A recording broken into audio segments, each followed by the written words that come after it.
কাজ করতে কিংবা চ্যাটিং করতে প্রতিদিনই কিবোর্ড ব্যবহার করে মানুষ। তবে খেয়াল করেছেন কিবোর্ডের অক্ষরগুলো বেশ এলোমেলো। আপনার মনে কি কখনো প্রশ্ন জেগেছে গোছানো না থেকে এলোমেলো কেন থাকে অক্ষর? ইংরেজি বর্ণমালা এ দিয়ে শুরু না করে উপরের সারিতে কেন কিউ দিয়ে শুরু? এর পেছনে আছে এক অদ্ভুত ইতিহাস। 1870-এর দশকে মার্কিন উদ্ভাবক ক্রিস্টোফার লেথম শোলস প্রথম বাণিজ্যিক টাইপরাইটার তৈরি করেন। শুরুর দিকে টাইপরাইটারের অক্ষরগুলো ধারাবাহিকভাবে এ থেকে জেড পর্যন্ত সাজানো ছিল। তবে দ্রুত টাইপ করার সময় টাইপবারগুলোতে সংঘর্ষ লাগত এবং তা লেখার গতি কমিয়ে দিত।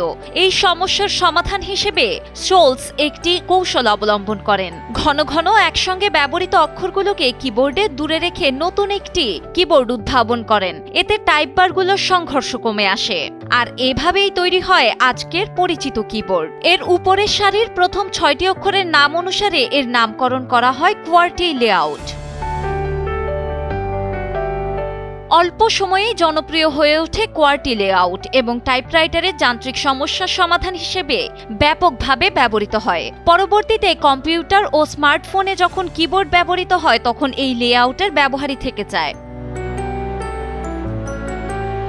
আধুনিক কিবোর্ডে টাইপবারের সংঘর্ষের সমস্যা না থাকলেও পুরনো অভ্যাস এবং ব্যাপক ব্যবহারের কারণে কোয়ার্টি লেআউট আজও বিশ্বজুড়ে ব্যবহৃত হচ্ছে।